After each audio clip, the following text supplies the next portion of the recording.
ഇന്നത്തേത് കുറച്ച് വൈകിയാണെങ്കിലും മറന്നുപോയൊരു mothers day gift പപ്പാമ്മയ്ക്ക് കൊടുത്ത കഥയാണ്. സർപ്രൈസ് ഒന്നുമല്ല കേട്ടോ. കാരണം ഈ ഗിഫ്റ്റ് അങ്ങനെ സർപ്രൈസ് ആയി കൊടുക്കാൻ പറ്റുന്ന ഒന്നല്ല. അങ്ങനെ രാവിലെ തന്നെ എഴുന്നേറ്റ് ഈ രണ്ട് സുന്ദരികളെയും കൂട്ടി കോഴിക്കോട് ഞങ്ങൾ താമസിക്കുന്ന ഹോട്ടലിൽ നിന്നും ഇറങ്ങി. ഈ ഒരു കാര്യത്തിന് വരാനായി അമ്മയെ സമ്മതിപ്പിച്ചെടുക്കാൻ പെട്ട പാട് എനിക്ക് മാത്രമേ അറിയൂ. കാരണം ഈ പരിപാടിക്ക് ശേഷം അമ്മയുടെ പല കള്ളത്തരങ്ങളും ഞങ്ങൾ കണ്ടുപിടിക്കാൻ സാധ്യതയുണ്ട്. അപ്പോൾ നമ്മൾ ഇന്ന് പോകുന്നത് അമ്മയ്ക്ക് ഒരുപാട് ഉപകാരപ്പെടുമെന്ന് ഉറപ്പുള്ള ഒരു ഹെൽത്ത് ചെക്കപ്പ് നടത്താനാണ്. അമ്മയ്ക്ക് മാത്രമല്ല, ഈ കഥ കേൾക്കുന്ന ഭൂരിഭാഗം ആളുകൾക്കും ഇത് ഉപകാരപ്പെടുമെന്ന് തന്നെയാണ് എന്റെ വിശ്വാസം. കാരണം നിങ്ങൾ എത്ര പേർക്ക് അറിയാമെന്ന് എനിക്കറിയില്ല, നമ്മുടെ കേരളത്തിൽ AI എന്ന സാങ്കേതിക വിദ്യ ഉപയോഗിച്ച് നമ്മളിലുള്ള രോഗങ്ങളെ കണ്ടുപിടിക്കാൻ സാധിക്കുന്ന ഒരു സ്ഥാപനമുണ്ടെന്ന്. അതെ, ഞങ്ങൾ ഇന്ന് അമ്മയെ കൂട്ടിയെത്തിയിരിക്കുന്നത് ഇന്ത്യയിലെ തന്നെ ആദ്യത്തെ AI പവേർഡ് ഹെൽത്ത് സ്ക്രീനിംഗ് സെന്ററായ നൂറ ഹെൽത്തിലേക്കാണ്. അങ്ങനെ സ്ഥലത്തെത്തിയതും ഞങ്ങളെ കൂട്ടാനായി അതാ വരുന്ന ഒരു കുഞ്ഞൻ വണ്ടി. ഞങ്ങൾ മൂന്നുപേരും അതിൽ കയറി നേരെ മുകളിലേക്ക്. അമ്മയുടെ മുഖത്തെ ഈ കാണുന്ന ടെൻഷൻ ഇനി നടക്കാൻ പോകുന്ന ടെസ്റ്റുകളെ പറ്റി ഓർത്തിട്ടല്ല കേട്ടോ,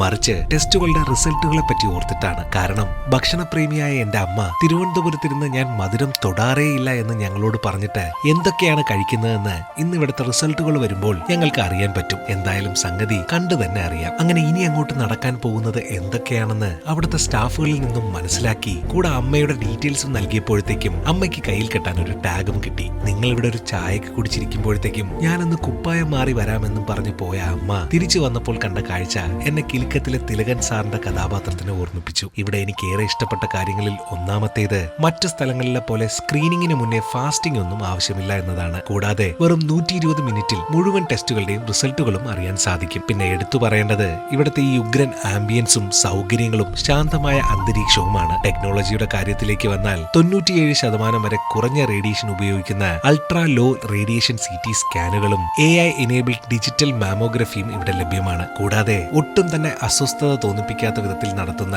കൊൾപോസ്കോപ്പി പരിശോധനയും ഇവിടെയുണ്ട്. അങ്ങനെ പറഞ്ഞിരുന്ന സമയത്ത് തന്നെ ടെസ്റ്റുകളെല്ലാം പൂർത്തിയാക്കി ഒരു കരിക്കിൻ വെള്ളവും കുടിച്ചിരുന്നപ്പോഴത്തേക്കും റിസൾട്ടുകൾ റെഡിയായെന്നും കൂടെ ഡോക്ടറിനെ കാണാനുള്ള വിളിയും വന്നു. ചുരുക്കി പറഞ്ഞാൽ ഞങ്ങൾ കാത്തിരുന്ന ആ സമയം ഇങ്ങ് എത്തിയെന്നർത്ഥം. പപ്പാമ്മയ്ക്കാണെങ്കിലോ 10ാം ക്ലാസ് റിസൾട്ട് വരാൻ കാത്തിരിക്കുന്ന കുട്ടിയുടെ ടെൻഷനും. എല്ലാവർക്കും മനസ്സിലാകുന്ന രീതിയിലുള്ള റിപ്പോർട്ടുകൾ ആയതുകൊണ്ട് തന്നെ ഡോക്ടർ കാര്യങ്ങൾ പറഞ്ഞു തുടങ്ങുന്നതിന് മുന്നേ ഞങ്ങൾക്ക് ഏകദേശം കാര്യങ്ങൾ മനസ്സിലായി. വിചാരിച്ചതുപോലെ തന്നെ അമ്മയുടെ ഷുഗർ ലെവലൊക്കെ കൂടിയിട്ടുണ്ട്, കൂടെ അല്പം കൊളസ്ട്രോളും. ഇനി മുന്നോട്ട് എന്തൊക്കെ കരുതലുകൾ വേണമെന്നുള്ളത് കൃത്യമായി ഡോക്ടർ പറഞ്ഞ് മനസ്സിലാക്കി തന്നപ്പോഴാണ് ഞങ്ങൾ മൂന്നാൾക്കും ഒന്ന് സമാധാനമായത്. അമ്മയെ പോലെ ഇങ്ങനെ ഹെൽത്ത് ചെക്കപ്പുകൾക്ക് കൂടെ വരാൻ മടി കാണിക്കുന്ന രക്ഷിതാക്കളുള്ളവരോട് ഞാനൊരു കാര്യം പറയാം. പറ്റുമെങ്കിൽ ഇന്ന് തന്നെ അവർക്ക് ഇങ്ങനെ ഒരു ചെക്കപ്പ് നടത്തി നോക്കുക. കാരണം ആരോഗ്യം തന്നെയാണ് ഏറ്റവും വലിയ ധനം. അപ്പോൾ അടുത്ത കഥയുമായി ഉടനെ തന്നെ വരാം. അഭിപ്രായങ്ങൾ രേഖപ്പെടുത്തുക, കൂടെ വിമർശനങ്ങളും. അപ്പോൾ എന്നാൽ അങ്ങനെ ആകട്ടെ.